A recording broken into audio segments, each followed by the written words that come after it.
Hi all, എല്ലാവർക്കും concept wise learning ഹബിലേക്ക് സ്വാഗതം. കഴിഞ്ഞ ക്ലാസ്സിൽ നമ്മൾ പാർട്ട്ണർഷിപ്പിൻ്റെ മീനിങ്, ഫീച്ചേഴ്സ്, എസെൻഷ്യൽ എലമെൻറ്റ്സ് എന്നിവ പഠിച്ചു. അപ്പോൾ ഇന്നത്തെ ക്ലാസ്സിൽ അതിൻ്റെ കണ്ടിന്യൂഷനായ പാർട്ട്ണർഷിപ്പിൻ്റെ മെറിറ്റ്സും ലിമിറ്റേഷൻസും എന്നുള്ള ടോപ്പിക്കുകളാണ് കവർ ചെയ്യുന്നത്. അപ്പോൾ ആദ്യമായി നമുക്ക് പാർട്ട്ണർഷിപ്പിൻ്റെ അഡ്വാൻറ്റേജസ് എന്താണെന്ന് നമുക്ക് നോക്കാം. പാർട്ണർഷിപ്പ് എന്നാൽ ഒരു വ്യക്തി മാത്രമല്ല അല്ലേ, അതിൽ രണ്ടോ അതിലധികമോ കൂടുതലായ വ്യക്തികളുടെ ക്യാപിറ്റലും അവരുടെ നോളജും അവരുടെ എക്സ്പീരിയൻസും എല്ലാം കൂടെ കമ്പൈൻ ചെയ്തവർ നടത്തുന്ന ഒരു business ആക്ടിവിറ്റിയാണ്.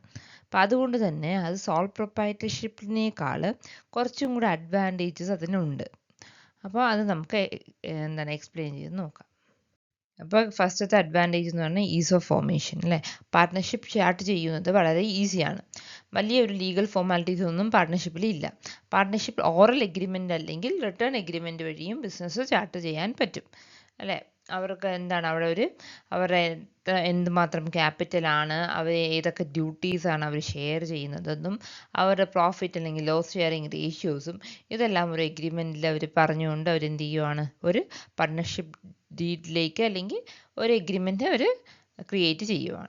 Next is more capital അല്ലേ. ഇപ്പോൾ ഒരാൾ നമുക്കുള്ള ക്യാപിറ്റൽ അല്ലല്ലോ, ഇപ്പം 3 പേര് വരുമ്പോൾ എന്ത് ചെയ്യും, ആ ക്യാപിറ്റൽ ഒരു കോമ്പിനേഷൻ വരുമ്പോൾ അത് ഇൻക്രീസ് ആകും അല്ലേ. ഒരു എക്സാമ്പിൾ, ഇപ്പോൾ നമ്മൾ ഒറ്റയ്ക്ക് ഒരു ബിസിനസ് തുടങ്ങുകയാണെങ്കിൽ ഒരാൾക്ക് 2 lakh ഇൻവെസ്റ്റ് ചെയ്യാൻ പറ്റുള്ളൂ. പക്ഷേ അതൊരു 3-4 പേരാണെങ്കിൽ ഈച്ച് പേഴ്സൺസിന് ഒരു 2 lakh വെച്ച് ഇടുമ്പോൾ തന്നെ ഒരു 3 പേഴ്സൺസ് ആണെങ്കിൽ അവിടെ തന്നെ 3 × 2 എത്രയായി, 6 lakh ആയി. അപ്പോൾ അവിടെ തന്നെ ഒരു ക്യാപിറ്റലിൻ്റെ അവൈലബിലിറ്റി കൂടുകയാണ് ഒരു പാർട്ട്ണർഷിപ്പ് ഡീലിൽ.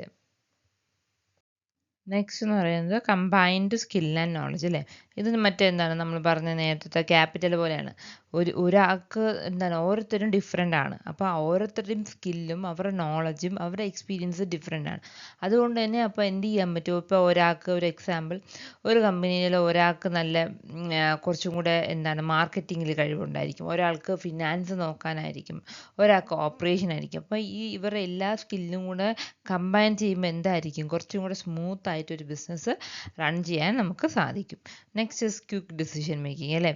ആ ഒരു കമ്പനിയിൽ ഫ്യൂവർ മെമ്പേഴ്സ് മാത്രമല്ല, ഇത് ഇപ്പോൾ കമ്പയർ ചെയ്യുന്ന ഒരു കമ്പനിയുമായിട്ടാണ് അല്ലേ. കമ്പനിയൊക്കെ കമ്പയർ ചെയ്യുമ്പോൾ ഈ പാർട്ട്ണർഷിപ്പിൽ ഫ്യൂ മെമ്പേഴ്സേ കാണത്തുള്ളൂ. അപ്പോൾ അവർക്ക് എന്ത് ചെയ്യാം, പെട്ടെന്ന് തന്നെ ഒരു ഡിസിഷൻ, എന്തെങ്കിലും ചേഞ്ച് വരുമ്പോൾ അല്ലെങ്കിൽ എന്തെങ്കിലും ഇന്നോവേഷൻസ് കൊണ്ടുവരാനും ഒക്കെ വേണ്ടിയുള്ള ഡിസിഷൻസ് പെട്ടെന്ന് തന്നെ അവർക്ക് എടുക്കാൻ പറ്റും. ഷെയറിങ് ഓഫ് റിസ്ക് അല്ലേ. അപ്പോൾ റിസ്ക്കും അവിടെ ഷെയർ ആവും. അതായത് നമുക്കൊരു റിസ്ക് ഉണ്ടായാലും അത് ഒറ്റയ്ക്ക് നമുക്ക് എടുക്കേണ്ട അല്ലെങ്കിൽ ആ ബേർഡൻ ഒറ്റയ്ക്ക് വഹിക്കേണ്ട കാര്യമില്ല അല്ലേ. അതെന്ത് ചെയ്യാം, പാർട്ട്നേഴ്സ് ഉണ്ടെങ്കിൽ ഇപ്പോൾ 3 പേരുണ്ടെങ്കിൽ 3 പേർക്കും എന്ത് ചെയ്യാം, അവർ ഈക്വലി ഷെയർ ചെയ്യാൻ പറ്റും അല്ലേ. അതാണ് sharing of risk. Next limitations of partnership അല്ലേ. ആദ്യത്തെ ലിമിറ്റേഷൻ അൺലിമിറ്റഡ് ലയബിലിറ്റി. ഒരു പാർട്ട്ണർഷിപ്പിൽ ഉണ്ടാകുന്ന എന്തെങ്കിലും ഫിനാൻഷ്യൽ ഡെപ്റ്റ്സ് കവർ ചെയ്യാൻ ആ ഫേമിലെ അസറ്റ്സ് തികഞ്ഞില്ലെങ്കിൽ അവരുടെ പേഴ്സണൽ അസറ്റ്സും അവരെന്ത് ചെയ്യാൻ പറ്റും, അവർ ആ ഡെപ്റ്റ് കവർ ചെയ്യാൻ വേണ്ടി എടുക്കേണ്ടി വരും അല്ലേ. അതൊരു ഇമ്പോർട്ടൻറ്റ് ലിമിറ്റേഷൻസ് ആണ്. നെക്സ്റ്റ് ഇസ് ലിമിറ്റഡ് ക്യാപിറ്റൽ അല്ലേ. ലിമിറ്റഡ് ക്യാപിറ്റൽ എന്ന് പറയുമ്പോൾ ഇവരെവിടെ എല്ലാം കമ്പനിയായിട്ടാണ് നമ്മൾ താരതമ്യം ചെയ്യുന്നത്. ഉദാഹരണത്തിന് ഇവിടെ ലിമിറ്റഡ് ക്യാപിറ്റൽ എന്ന് പറയുമ്പം നമുക്ക് ഇവിടെ ക്യാപിറ്റൽ റേസ് ചെയ്യാൻ പറ്റുന്നത് പാർട്ട്നേഴ്സിൻ്റെ കയ്യിൽ നിന്നും മാത്രമാണ്. അല്ലാതെ പബ്ലിക്കിൽ നിന്നും നമുക്ക് ഷെയർ വഴിയൊന്നും എന്ത് ചെയ്യാൻ പറ്റില്ല, ക്യാപിറ്റൽ റേസ് ചെയ്യാൻ സാധിക്കില്ല. അതാണ് ലിമിറ്റഡ് ക്യാപിറ്റൽ കൊണ്ട് ഉദ്ദേശിക്കുന്നത്. നമുക്ക് next limitation risk of disagreement അല്ലേ. 2 പാർട്ട്നേഴ്സ് തമ്മിൽ എന്തെങ്കിലും അവരുടെ ഒപ്പീനിയൻസിൽ ഡിഫറൻസ് വന്നു കഴിഞ്ഞാൽ അതെന്ത് പറ്റും, ഡിസിഷൻ മേക്കിംഗ് സ്ലോ ഡൗൺ ചെയ്യാൻ സാധിക്കും അല്ലെ. ഒരു ഉദാഹരണത്തിൽ 2 പാർട്ട്നേഴ്സ് തമ്മിൽ ഒരു ബിസിനസ് തുടങ്ങുകയാണ്, അതായത് ഒരു ബേക്കറി തുടങ്ങുകയാണ്. ഫസ്റ്റ് അവരുടെ ഷോറൂം നല്ല സക്സസ് ആണ്. അപ്പം ഒരു പാർട്ട്ണർ പറയുകയാണ്, നമുക്ക് വേറൊരു ഷോറൂം കൂടെ വേറൊരു സ്ഥലത്ത് സ്റ്റാർട്ട് ചെയ്യുന്നത്. അപ്പോൾ ഒരു പാർട്ട്ണർ അതിൽ പറയുവാണ്, ഇല്ല, കാരണം അത് റിസ്ക് കൂടുതലാണ്, ആ ഏരിയയിൽ നമുക്ക് സക്സസ് ആവുമെന്ന് അറിയത്തില്ല, വേണ്ട. അപ്പം അങ്ങനെ പറയുമ്പോൾ എന്ത് പറ്റും, 2 പേരും തമ്മിലുള്ള ഒരു ഡിസഗ്രിമെൻ്റ് ഉണ്ടാകുമ്പോൾ അവിടെ ഒരു ഡിസിഷൻ എടുക്കാൻ വളരെയധികം സ്ലോ ആവും. നെക്സ്റ്റ് ഇസ് അൺസർട്ടൻ ലൈഫ് അല്ലേ. എപ്പോഴും ഒരു പാർട്ട്ണറിനെ എന്ത് ചെയ്യാൻ പറ്റില്ല, അവർക്ക് ഡെത്ത് ഉണ്ടാവാം, ഇൻസോൾവൻസി ഉണ്ടാവാം, റിട്ടയർമെൻറ്റ്. അപ്പം അങ്ങനെ ഒരു വരുമ്പോഴത്തേക്കും ആരുടെയെങ്കിലും ഒരു നഷ്ടം ആ ഒരു കമ്പനിക്ക് എന്തുണ്ടാവാൻ പറ്റും, ലോസ് ഉണ്ടാവുകയോ അല്ലെങ്കിൽ ആ കമ്പനി തന്നെ നിർത്താനോ ഉള്ള സാധ്യത ഉണ്ട്. Next is lack of public confidence അല്ലേ. കമ്പനീസ് ആണെങ്കിൽ ഓഡിറ്റ് ചെയ്യും, അക്കൗണ്ട്സ് ഒക്കെ പബ്ലിഷ് ചെയ്യും, പക്ഷെ ഒരു പാർട്ട്ണർഷിപ്പ് അതിൻ്റെ ഒന്നും ആവശ്യമില്ല. അതുകൊണ്ട് തന്നെ ബാങ്കുകാർ അവർക്ക് ഇൻവെസ്റ്റ് ചെയ്യാനും ഒക്കെ ഒരു മടി കാണിക്കാറുണ്ട്. ഇപ്പം next topic registering A partnership firm അല്ലേ. അപ്പം നമ്മൾ കഴിഞ്ഞ ക്ലാസ്സിലൊക്കെ പഠിച്ചു രജിസ്ട്രേഷൻ ഒരിക്കലും എന്താണ് ഒരു പാർട്ട്ണർഷിപ്പിൽ കമ്പൽസറി അല്ല. പക്ഷേ അവർ രജിസ്റ്റർ ചെയ്യുകയാണെങ്കിൽ അവർക്കൊരു ലീഗൽ പ്രൊട്ടക്ഷൻ അവർക്ക് എന്താണ് കിട്ടുകയാണ് ചെയ്യുന്നത്. അപ്പം ആദ്യം എന്താണ് ഫോം ഫില്ല് ചെയ്യുക. അതിൽ എന്താണ് പാർട്ട്നേഴ്സിൻ്റെ നെയിം, ആ പാർട്ട്ണർഷിപ്പ് ഫേമിൻ്റെ നെയിം, അവരുടെ അഡ്രസ്സ്, അവരുടെ ഡീറ്റെയിൽസ്, അവരുടെ ബിസിനസ്, അവരുദ്ദേശിക്കുന്ന ഡ്യൂറേഷൻ, ഇതെല്ലാം എന്ത് ചെയ്യണം ആ ഫോമിൽ ഫില്ല് ചെയ്യണം. നെക്സ്റ്റ് എന്താണ് സബ്മിറ്റ് ചെയ്യണം. ആ ആപ്ലിക്കേഷൻ രജിസ്ട്രാറിന് ഫേമിന് എന്ത് ചെയ്യണം അവർ സബ്മിറ്റ് ചെയ്യണം. എന്നിട്ട് അവിടെ എന്ത് ചെയ്യണം ഒരു പ്രിസ്ക്രൈബ്ഡ് ഫീയും അവരതിൽ നൽകേണ്ടി വരും. അത് കഴിഞ്ഞ് ആ രജിസ്ട്രാർ എന്ത് ചെയ്യും അത് വെരിഫൈ ചെയ്യും. വെരിഫൈ ചെയ്തിട്ട് അവർക്ക് എന്ത് ചെയ്യും ലാസ്റ്റ് സർട്ടിഫിക്കറ്റ് ഇഷ്യൂ ചെയ്യും അല്ലേ. സർട്ടിഫിക്കറ്റ് ഓഫ് രജിസ്ട്രേഷൻ അവരൊക്കെ ഇഷ്യൂ ചെയ്യും. Next topic benefits of registration. ആദ്യത്തെ ഫസ്റ്റ് പോയിന്റ് എന്താണ് ഫേം ക്യാൻ സ്യൂ അതേഴ്സ് അല്ലേ. രജിസ്റ്റർ ചെയ്ത ഫേമിന് വേറൊരാൾക്കെതിരെ എന്ത് ചെയ്യാൻ പറ്റും കേസ് കൊടുക്കാൻ പറ്റും. ഫോർ എക്സാമ്പിൾ ഒരു കസ്റ്റമേഴ്സ് ഗുഡ്സ് വാങ്ങിച്ചു, അവർ തിരിച്ച് എന്ത് ചെയ്തില്ല മണി പേ ചെയ്തില്ല എങ്കിൽ നമുക്ക് എന്ത് ചെയ്യാൻ പറ്റും ഒരു കേസ് അവർക്കെതിരെ കൊടുക്കാൻ പറ്റും കോർട്ടിൽ. Next is partners can sue each other അല്ലേ. പാർട്ട്നേഴ്സ് തമ്മിൽ എന്തെങ്കിലും ഡിസ്അഗ്രീമെൻറ്റോ എന്തെങ്കിലും പ്രശ്നമോ വന്നു കഴിഞ്ഞാൽ എന്ത് ചെയ്യാൻ പറ്റും ഒരു രജിസ്റ്റേർഡ് പാർട്ട്ണർഷിപ്പ് ഫേം ആണെങ്കിൽ പാർട്ട്നേഴ്സിന് ഈച്ച് അതേഴ്സ് അങ്ങോട്ടും ഇങ്ങോട്ടും എന്ത് ചെയ്യാൻ പറ്റും കേസ് ഫയൽ ചെയ്യാൻ പറ്റും. Next is better legal protection and credibility അല്ലേ. ഒരു രജിസ്റ്റേർഡ് ഫേം ആവുമ്പം വെളിയിൽ നോക്കുന്ന ബാങ്കേഴ്സിനായാലും കസ്റ്റമേഴ്സ് ആയിരിക്കും ഇൻവെസ്റ്റേഴ്സ് ആയിരിക്കും എല്ലാവർക്കും ഒരു വിശ്വാസത കൂടുതലായിരിക്കും.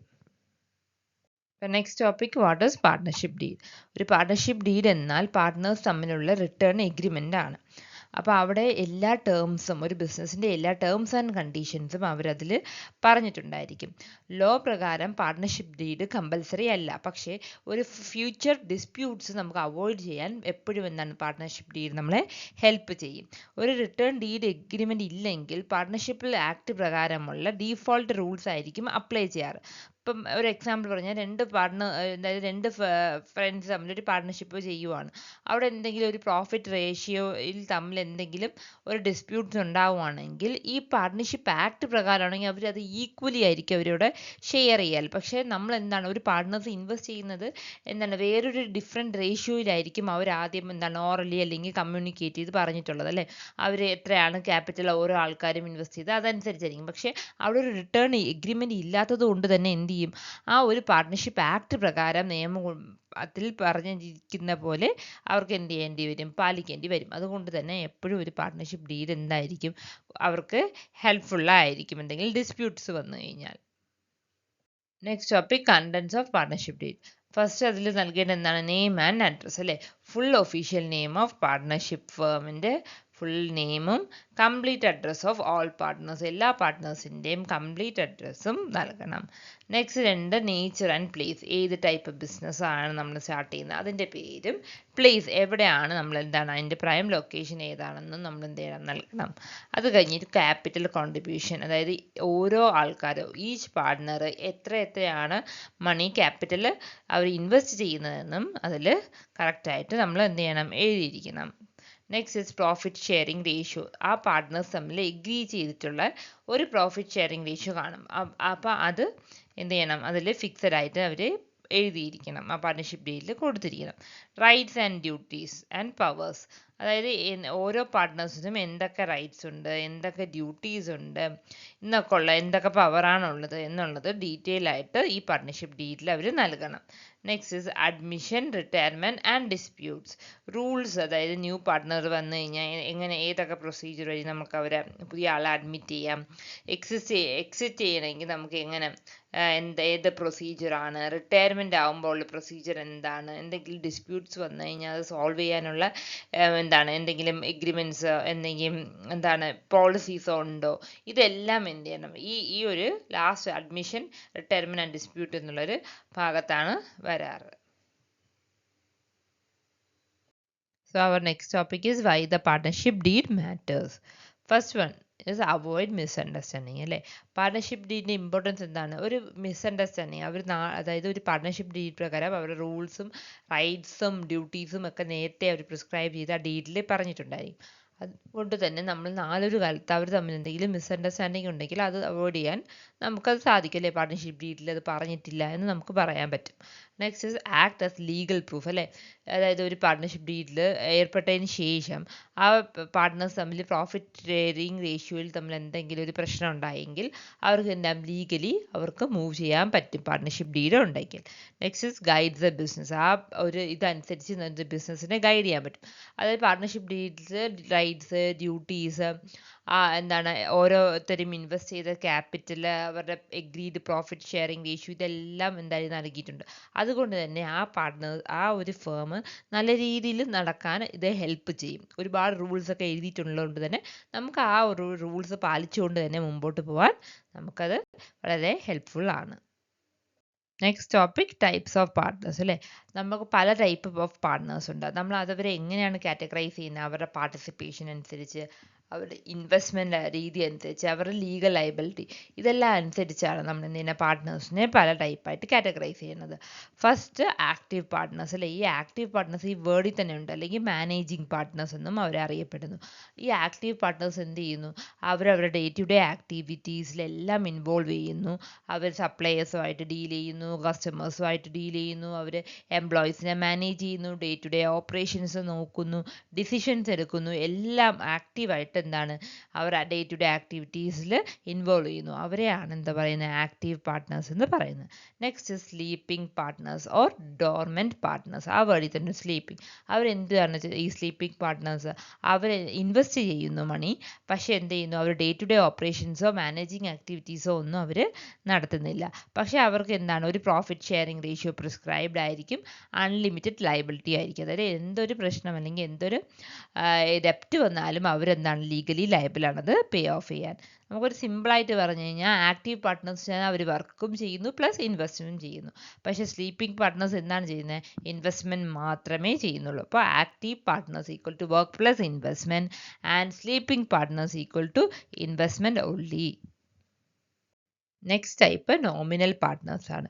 നോമിനൽ പാർട്ട്നേഴ്സ് ക്യാപിറ്റൽ ഇൻവെസ്റ്റ് ചെയ്യുന്നില്ല, ബിസിനസ് അവർ മാനേജ് ചെയ്യുന്നുമില്ല, അവരവിടെ ഒരു പ്രോഫിറ്റ് ഷെയറിംഗ് റേഷ്യോയും അവിടെ അവർ ലഭിക്കുന്നുമില്ല അവർക്ക്. പക്ഷേ അവർ സ്വന്തം പേര് ഒരു റെപ്യൂട്ടേഷന്, ബിസിനസ്സിൻ്റെ റെപ്യൂട്ടേഷന് വേണ്ടി യൂസ് ചെയ്യാൻ അവർ അലോ ചെയ്യുകയാണ്. അതുകൊണ്ട് തന്നെ എന്താണ്? അവർ ഔട്ട്സൈഡേഴ്സിൻ്റെ മുമ്പിൽ ലയബിളാണ്. കാരണം ഒരു ഫേമസ് ഒരു ആക്ടർ അവരുടെ പേര് എന്താണ് ഒരു ബിസിനസ് വേണ്ടി യൂസ് ചെയ്യാൻ സമ്മതിക്കുകയാണ്. അപ്പം എന്താണ് ആൾക്കാർ എന്താണ് ഉദ്ദേശിക്കുന്നത്? അവരുടെ ബിസിനസ് ആയിരിക്കും, അത് നല്ലതായിരിക്കും എന്ന് വിചാരിച്ചുകൊണ്ടായിരിക്കും എന്ത് ചെയ്യുന്നത്? അവരുടെ സാധനങ്ങൾ വാങ്ങിക്കുകയോ അതിൽ ഡീൽ ചെയ്യുകയോ ചെയ്യുന്നത്. അതുകൊണ്ട് തന്നെ എന്തെങ്കിലും ഒരു പബ്ലിക്കിൽ അവരെപ്പോഴും എന്താണ്? ലയബിളായിരിക്കും. Next is partner by estoppel. ഈ പാർട്ട്ണർ ബൈ എസ്റ്റോപ്പിലും അവിടെ എന്താണ്? അവർ ഒരു ക്യാപിറ്റലും ഇൻവെസ്റ്റ് ചെയ്യുന്നില്ല, ബിസിനസ്സിൻ്റെ മാനേജിങ് ആക്ടിവിറ്റിയിൽ പങ്കെടുക്കുന്നില്ല, അവർക്കും അവിടെ എന്താണ്? ഒരു പ്രോഫിറ്റ് ഷെയറിംഗ് റേഷ്യോ ഒന്നും അവർ എന്ത് ചെയ്യുന്നില്ല. അവിടെയും അവർക്ക് എന്താണ്? അവർക്കൊന്നും കിട്ടത്തില്ല, പ്രോഫിറ്റോ ലോസോ ഒന്നും ലയബിളല്ല. പക്ഷേ എന്താണ്? അവരൊരു ബിസിനസ്സിൽ അവർ ആക്ട് ചെയ്യുവാണ്, ആ ബിസിനസ്സിൻ്റെ ഒരു പാർട്ട്ണറാണെന്ന് സ്വയം ആക്ട് ചെയ്യുവാണ്. മറ്റുള്ളവരുടെ മുമ്പിൽ മീറ്റിങ്ങിൽ അവർ പങ്കെടുക്കുന്നു, എന്താണ്? അവർക്ക് വേണ്ടി ലീഗൽ കാര്യങ്ങൾ ഇടപെടുന്നു. ഇതൊക്കെ ചെയ്യുമ്പോൾ എന്താണ്? പബ്ലിക് വിചാരിക്കുവാണ് എന്താണ്? അവർ എന്താണ്? ഒരു പാർട്ട്ണറാണെന്ന് വിചാരിക്കുവാണ്. അതുകൊണ്ട് തന്നെ എന്താണ്? അവർ ഔട്ട്സൈഡ് പീപ്പിളുമായിട്ട് അവർക്ക് ലയബിലിറ്റി ഉണ്ട്, പക്ഷെ ഒരു പാർട്ട്ണർഷിപ്പ് ഫേമിൽ അവരുമായിട്ട് എന്താണ്? ഒരു ലയബിലിറ്റിയും ഇല്ല. അവിടെ എന്താണ്? അവർ ഒരു പ്രോഫിറ്റ് ഷെയറിംഗ് റേഷ്യോ ഇല്ലാത്തതുകൊണ്ട് തന്നെ അവരെന്താണ്? ക്യാപിറ്റലോ അല്ലെ ഒരു പ്രോഫിറ്റ് ലോസോ വന്നാൽ അവരെന്താണ്? അവർ വഹിക്കേണ്ട കാര്യമില്ല. പക്ഷെ അവരെന്താണ്? ലീഗലി ഔട്ട്സൈഡറുമായിട്ട് ലയബിളാണ്. അപ്പോൾ ഈ നോമിനൽ പാർട്ട്ണർ എന്താണ് പറയുന്നത്? അവർ നെയിം കൊടുക്കുന്നു അല്ലേ ബിസിനസ്സിൽ അവരുടെ. പക്ഷേ പാർട്ട്ണർ ബൈ എസ്റ്റേപ്പിൽ എന്താണ്? ബിഹേവിയർ കൊണ്ട് എന്താ പാർട്ട്ണറിനെ പോലെ ആക്ട് ചെയ്യുന്നു. ഇതാണ് ഇത് തമ്മിലുള്ള ഡിഫറൻസ്. രണ്ടുപേരും നോമിനൽ പാർട്ട്ണർ ആയാലും പാർട്ട്ണർ ബൈ എസ്റ്റോപ്പിലായാലും അവർ ഔട്ട്സൈഡറിൽ ലീഗലി ലയബിളാണ്. Next is partner by holding. ഇത് ഓൾമോസ്റ്റ് സിമിലർ ടു എന്താണ്? പാർട്ട്ണർ ബൈ എസ്റ്റോപ്പിൽ പോലെയാണ്. അതായത് ഇവിടെയും അയാൾ എന്താണ്? ഒരു പാർട്ട്ണർ അല്ല, ഒറിജിനലി അയാൾ മാനേജ് ചെയ്യുന്നില്ല, ക്യാപിറ്റൽ ഇൻവെസ്റ്റ് ചെയ്യുന്നില്ല, ഒരു പ്രോഫിറ്റ് ഷെയറിംഗ് റേഷ്യോയും അവിടെ ഇല്ല.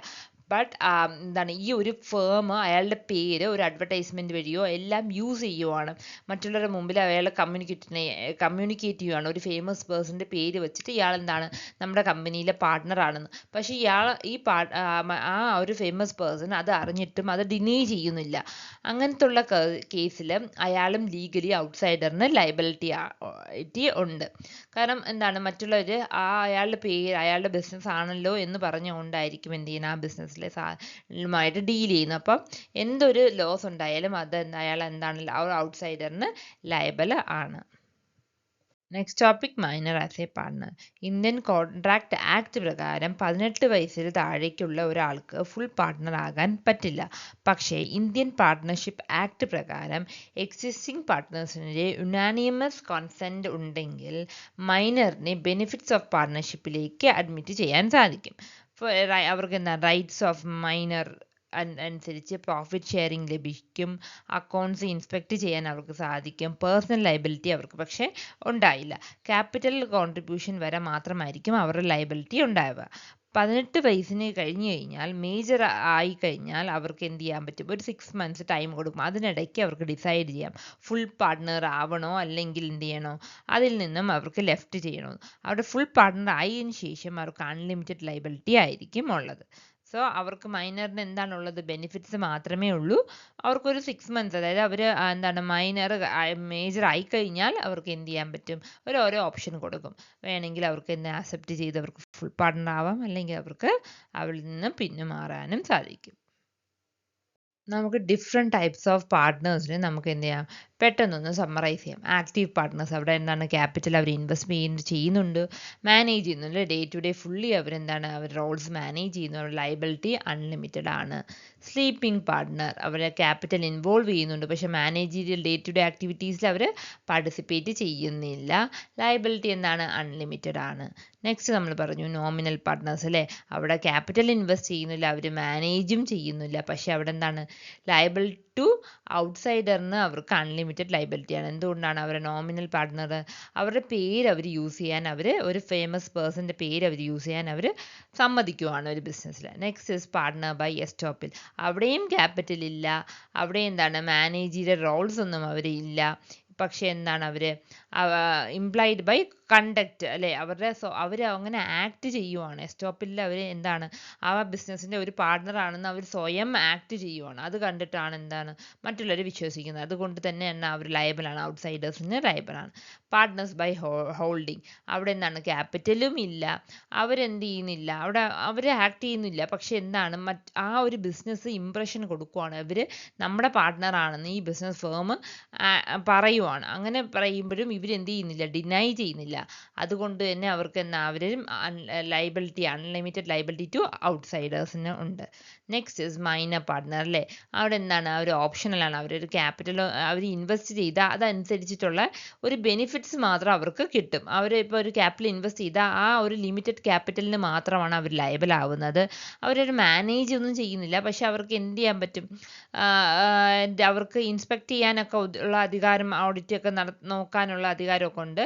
അവർക്ക് എന്താണ് എമൗണ്ട് ബെനിഫിറ്റ്സും കിട്ടും, പക്ഷെ ഒരിക്കലും എന്ത് ചെയ്യില്ല, അവർ ലയബിൾ ഇല്ല, ലിമിറ്റഡ് ആണ് അവരുടെ ലയബിലിറ്റി, ക്യാപിറ്റൽ ഷെയറിങ്ങിന് മാത്രമാണ് അവരുടെ ലയബിലിറ്റി. നമുക്ക് കീ പോയിന്റ്സ് ഡിസ്കസ് ചെയ്യാം. Partnership are easy to form but carry unlimited അല്ലേ, പാർട്ട്ണർഷിപ്പ് ഈസിയാണ്, നമുക്കവിടെ ഓറലിയോ റിട്ടേണോ നമുക്ക് ചെയ്യാൻ പറ്റും പാർട്ട്ണർഷിപ്പ്, പക്ഷേ അതെന്താണ് അൺലിമിറ്റഡ് ലയബിലിറ്റിയാണ്. ഒരു പാർട്ട്ണറിൻ്റെ പേഴ്സണൽ അസറ്റ്സ് എടുത്തും അവർക്ക് ഡെപ്റ്റ് എന്ത് ചെയ്യാൻ പറ്റും, നമുക്ക് ഡെപ്റ്റ് പേ ഓഫ് ചെയ്യാൻ സാധ്യതയുണ്ട്. അതുകൊണ്ട് തന്നെ അൺലിമിറ്റഡ് ലയബിലിറ്റിയാണ്. റിട്ടേൺ ഡീഡിനെയാണ് എന്താണ് പറയുന്നത്, പാർട്ട്ണർഷിപ്പ് ഡീഡ് എന്ന് പറയുന്നത് നമുക്ക് എസെൻഷ്യലാണ്. എന്തുകൊണ്ട് തന്നെ ഒരു ലീഗലി നമ്മൾ മൂവ് ചെയ്യുകയാണെങ്കിൽ ഒരു പാർട്ട്ണർഷിപ്പ് ഡീഡ് എസെൻഷ്യൽ ആണ്. രജിസ്ട്രേഷൻ അൺലോക്സ് ലീഗൽ റൈറ്റ്സ് അല്ലേ, രജിസ്ട്രേഷൻ ഉണ്ടെങ്കിൽ എന്ത് ചെയ്യാൻ പറ്റും, നമുക്ക് ലീഗൽ റൈറ്റ്സിലോട്ട് മൂവ് ചെയ്യാൻ നമ്മളെ രജിസ്ട്രേഷൻ ഹെൽപ്പ് ചെയ്യുന്നു. Partner types determines rights duties and liability അല്ലേ, പല ടൈപ്പ് ഓഫ് പാർട്ട്നേഴ്സ് ഉണ്ട്. അത് എങ്ങനെയാണ് നമ്മൾ ടൈപ്സ് ഡിറ്റർമിൻ ചെയ്യുന്ന കണക്കൂട്ടുന്നത്, അവരുടെ റൈറ്റ്സും ഡ്യൂട്ടീസും ലയബിലിറ്റിയും അനുസരിച്ച് അവരുടെ ഇൻവെസ്റ്റ്മെൻറ്റും എല്ലാം അനുസരിച്ചാണ് എന്താണ് പാർട്ട്നേഴ്സിനെ നമ്മൾ ഡിഫറെൻറ്റ് ടൈപ്പായിട്ട് കാറ്റഗറൈസ് ചെയ്തിരിക്കുന്നത്. ഇന്നത്തെ ക്ലാസ് നിങ്ങൾക്ക് എല്ലാവർക്കും ഉപകാരപ്പെട്ടെങ്കിൽ please like share and subscribe to concept wise learning hub clear concept for smarter studies. എന്തെങ്കിലും ഡൗട്ട് ഉണ്ടെങ്കിൽ കമൻറ്റ് ബോക്സിൽ കമൻറ്റ് ചെയ്യുക. Thank you for watching and see you in next class.